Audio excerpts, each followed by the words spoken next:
여러분은 하나님의 마음을 가장 아프게 하고 또 하나님을 가장 슬프게 하는 죄 한 가지를 꼽으라고 한다면 어떤 죄를 꼽으실 겁니까?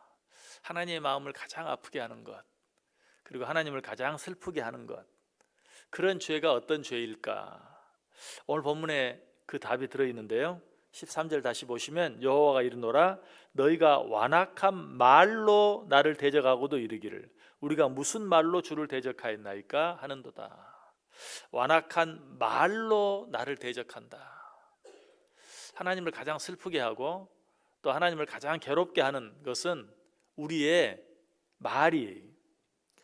이런 사실은 이미 말라기 2장에서도 한번 나왔었죠. 말라기 2장 17절에도 보면 너희가 말로 여호와를 괴롭게 하고도 이르기를 우리가 어떻게 여호와를 괴롭혀 드렸나이까 하는도다.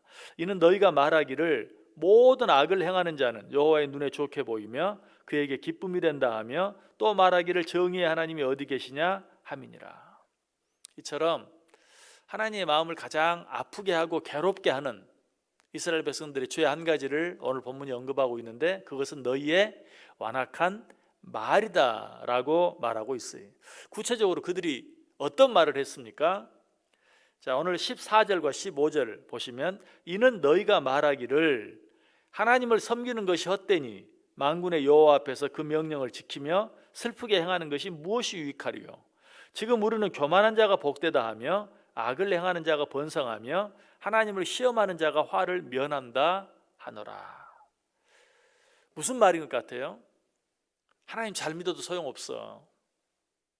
하나님의 일 열심히 해도 소용없어.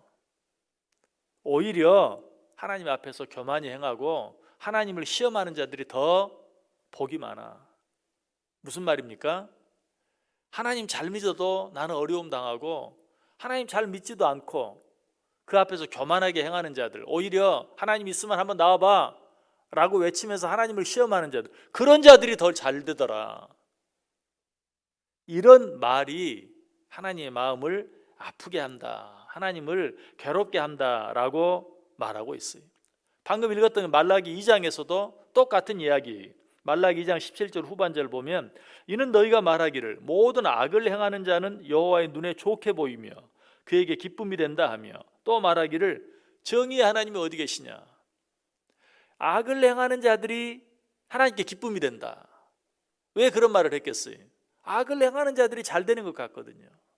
그러니까 하나님은 선을 행하는 자들은 기뻐하지 않아. 악을 행하는 자들을 기뻐해. 그리고 뒤에 한마디를 덧붙이죠. 정의의 하나님이 어디 계셔? 하나님이 무슨 정의야?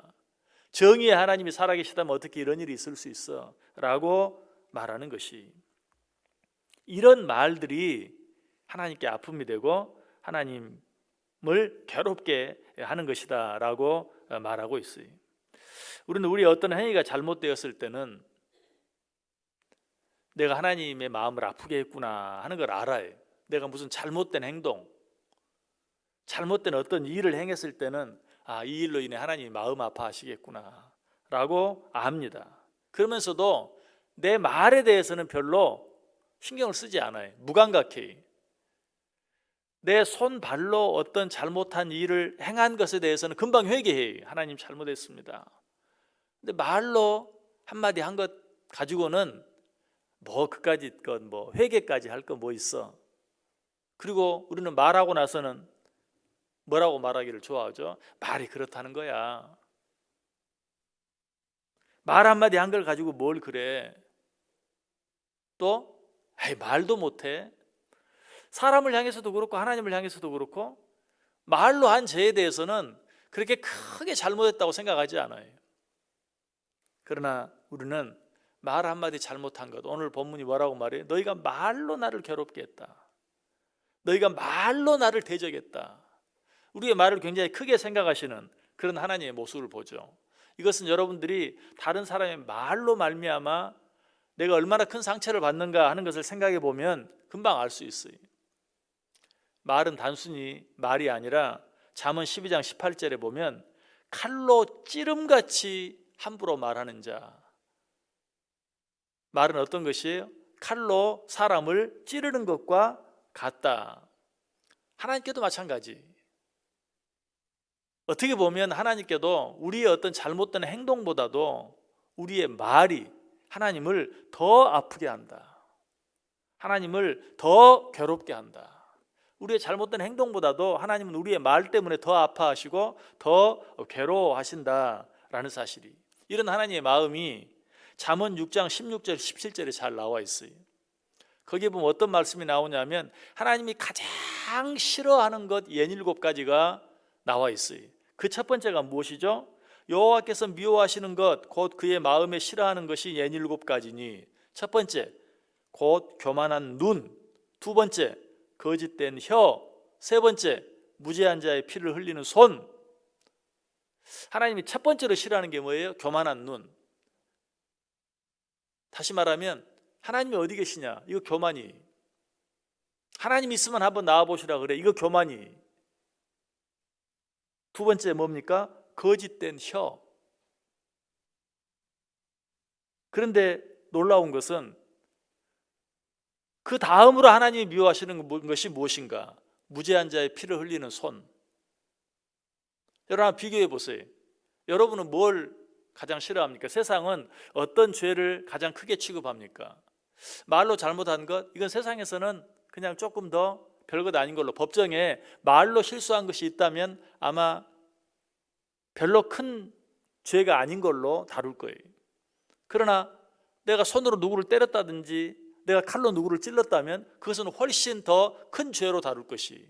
그러나 하나님께서는 내가 싫어하는 것 첫째, 교만한 눈, 내가 싫어하는 것 둘째, 거짓된 혀, 내가 싫어하는 것 셋째, 그게 뭐예요? 무죄한 자의 피를 흘리는 손.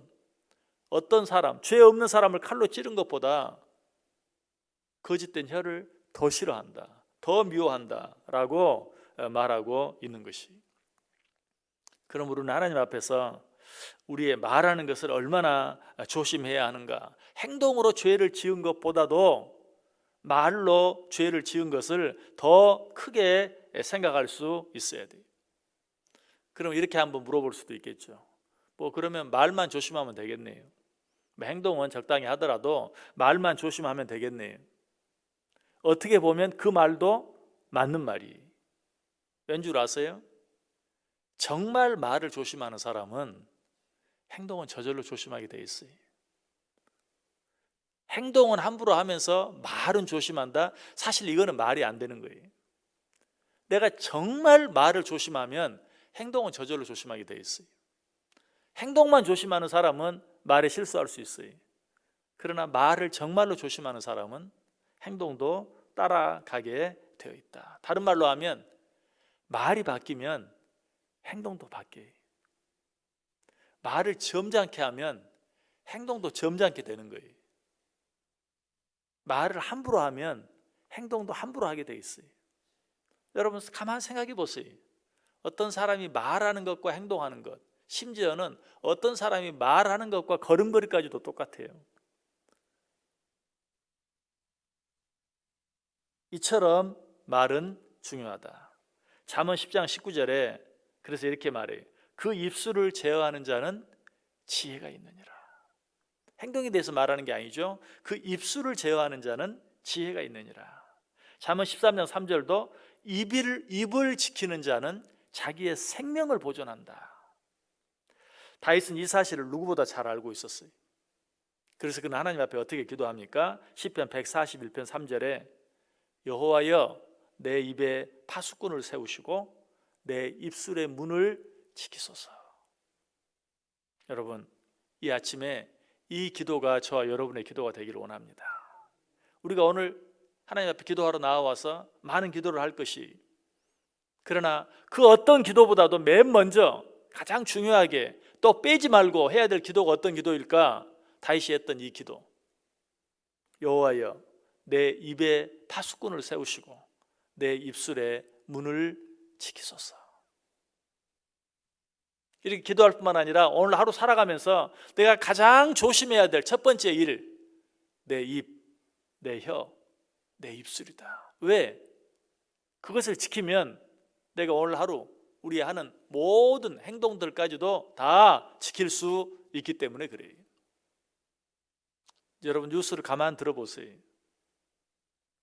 말 한마디로 평생 쌓아놓은 모든 것들을 다 무너뜨려 버리는 사람들이 얼마나 많은가. 오늘 하루 우리가 아무리 수고하고 있어도 말 한마디 잘못함으로 말미암아서 그 모든 것들을 다 쏟아버릴 수 있어요.